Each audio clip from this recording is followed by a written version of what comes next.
Assalamualaikum warahmatullahi wabarakatuh. Pada video kali ini kita akan belajar tentang cara penginputan dalam aplikasi SDGs. Kita buka aplikasinya. Tampilannya akan seperti ini. Pada video kali ini kita akan belajar cara penginputan pada survei RT. Langsung saja kita buka menu survei RT.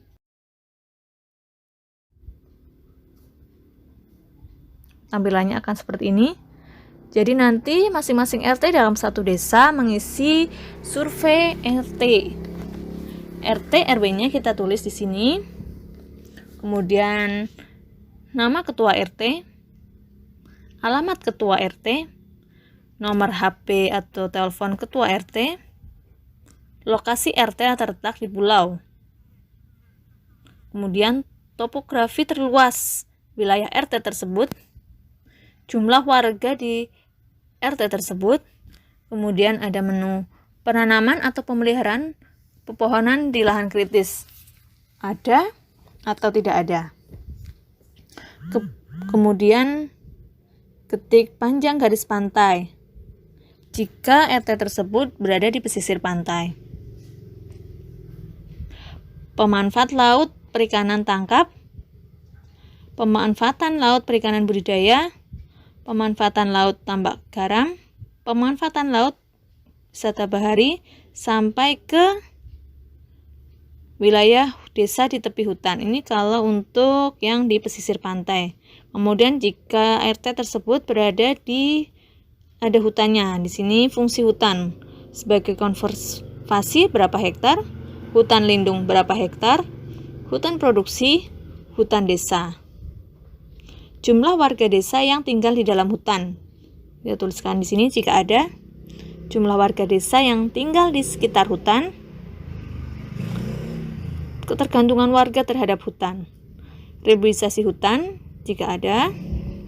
Jumlah penduduk luar desa yang termasuk atau yang menetap dalam setahun terakhir. Jumlah penduduk yang keluar dari desa setahun terakhir.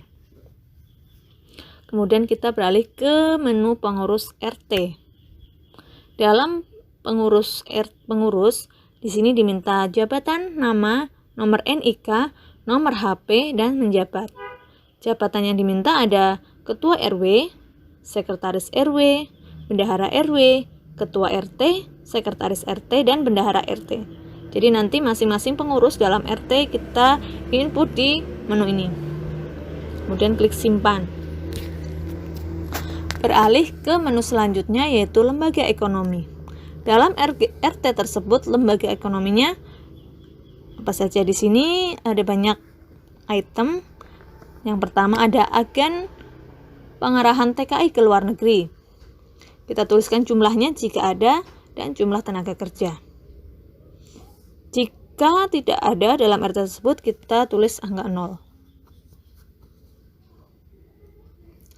Kemudian tata ruang industri, jumlah sentra industri, jumlah perusahaannya ada berapa, jumlah lingkungan industri kecil, jumlah perkampungan industri kecil jika ada di sini.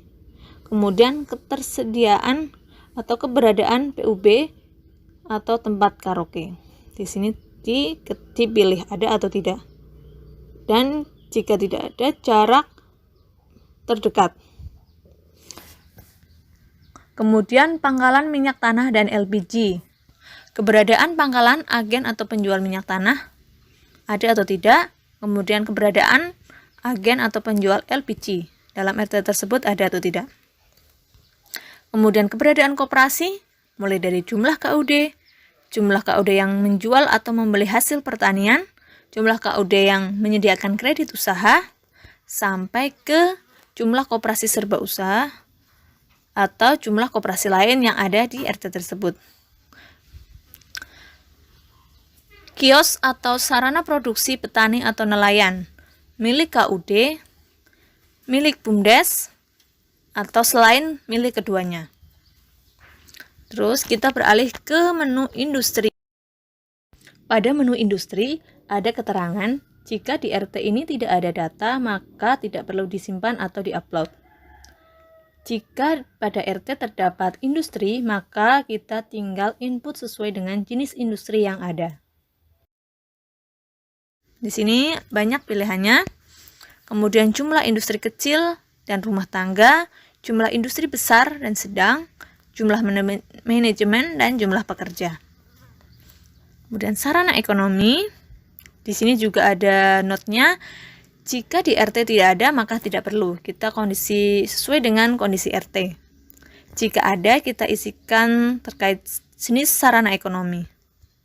Ada banyak di sini sarana ekonominya, mulai dari kelompok pertokoan, pasar permanen, pasar semi permanen, pasar tanpa bangunan, sampai ke agen-agen bank,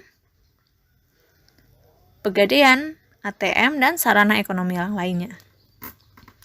Jika ada, jumlahnya berapa, kondisinya, dan aksesnya. Mudah apa sulit atau sedang. Kemudian kita beralih ke menu fasilitas ekonomi. Pada fasilitas ekonomi ada item kredit usaha rakyat, ada atau tidak, kredit ketahanan pangan dan energi, kredit usaha kecil, kelompok usaha bersama. Di sini ada atau tidak. Kemudian menu infrastruktur. Dalam infrastruktur ada beberapa item, yaitu penerangan jalan di RT tersebut, menggunakan listrik atau non-listrik, prasarana transportasi antar RT, darat, air, atau udara, atau darat dan air. Panjang jalan dalam kilometer.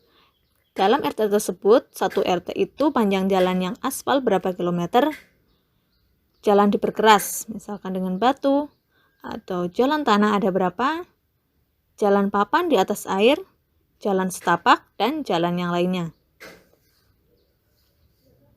Jalan darat dapat dilalui kendaraan bermotor roda 4 atau lebih. Dapat dilalui kendaraan bermotor sepanjang tahun atau hanya di musim tertentu. Tinggal kita pilih. Kemudian keberadaan angkutan umum. Trayek angkutan umum ada atau tidak? Operasional angkutan umum, jam operasional. Sampai di sini ke sinyal handphone. Terkait dengan sinyal, jumlah menara di sini ada atau tidak? Kemudian provider sinyalnya mulai dari Telkomsel, Indosat, XL, sampai ke Smartfren. Di sini sinyalnya ada atau tidak, kuat atau tidak. Sinyal internet juga sama, apakah 4G, 3G. Kemudian kantor pos pembantu, apakah ada di RT tersebut? Layanan pos keliling, perusahaan atau agen jasa ekspedisi. Kemudian mulai dari siaran televisi, apakah diterima atau perlu parabola. Mulai dari TVRI, radio swasta, radio daerah, radio komunitas. Di situ kita tinggal pilih dapat terjangkau atau tidak. Jumlah fasilitas umum yang ada, jumlah pasar, jumlah stasiun, jumlah terminal, kolong jembatan, dan pelabuhan. Kemudian jumlah lokasi pemukiman khusus. Misalkan ada perumahan mewah, jumlahnya berapa? Apartemen, rumah susun, boarding school, kos-kosan, asrama, atau rutan. Tinggal kita tulis jumlahnya di sini.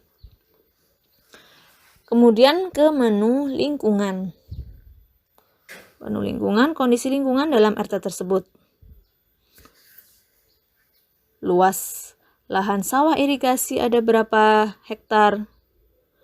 Di sini luasan dalam hektar semua, mulai dari sawah irigasi, sawah non irigasi, kebun, ladang, tambak, kolam, lahan gembala ternak, lahan perusahaan perkebunan, area hutan, sampai ke fasilitas umum seperti lapangan dan prasarana lainnya.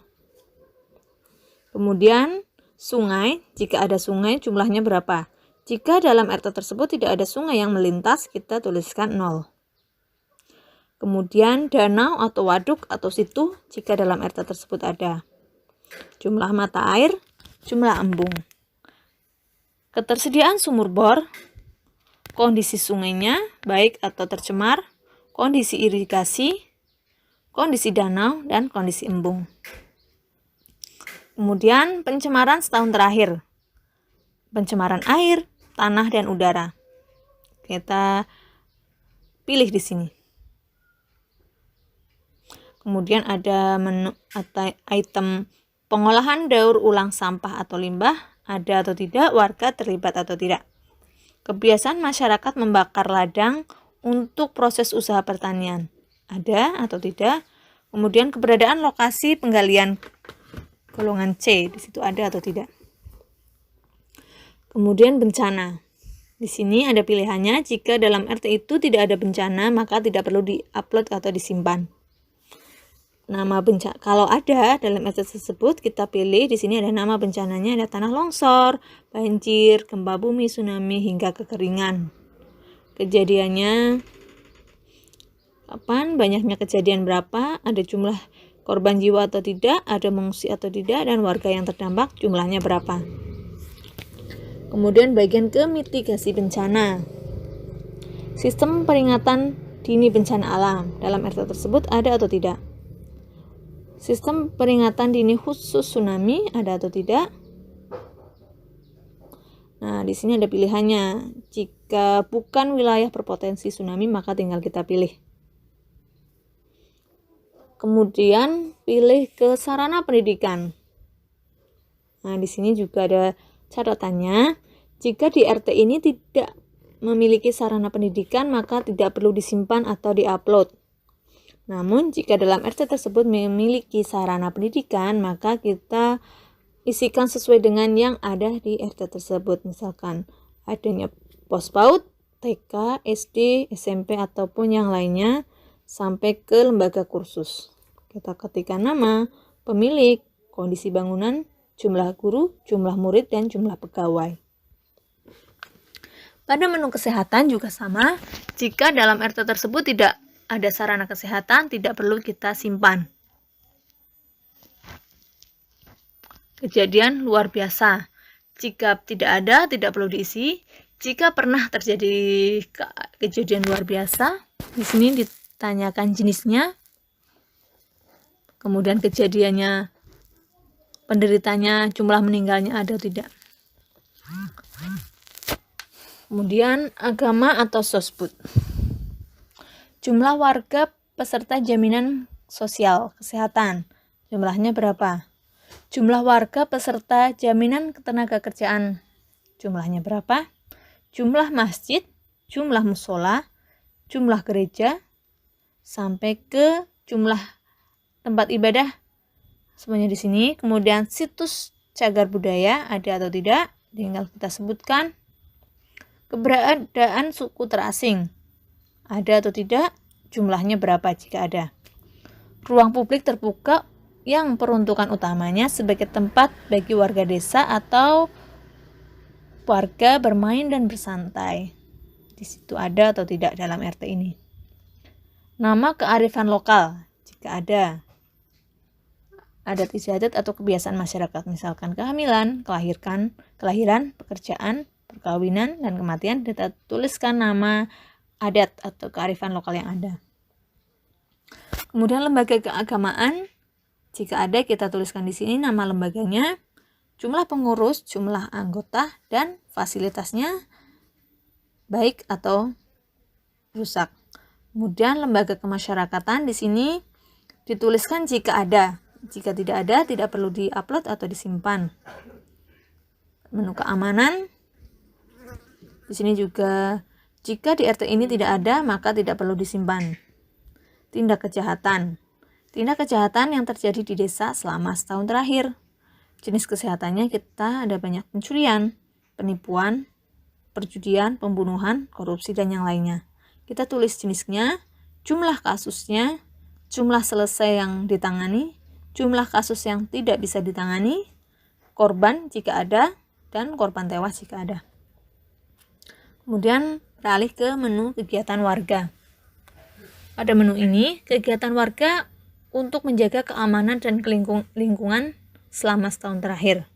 Kita tinggal diisi sesuai dengan kondisi RT, jumlah warga, jumlah hansip, pelaporan tamu ada atau tidak, pengaktifan sistem keamanan lingkungan, jumlah anggota Linmas atau hansip, jumlah pos polisi, termasuk kantor polisi di RT tersebut ada atau tidak. Nah, kita isi sampai ke jumlah tempat mangkal gelandangan atau pengemis jika ada. Jika semua item, semua menu sudah terisi, kita klik simpan dan upload. Setelah itu dapat kita lihat hasilnya pada hasil survei RT di sini. Nah, demikian cara penginputan pada survei RT aplikasi SDGs Desa.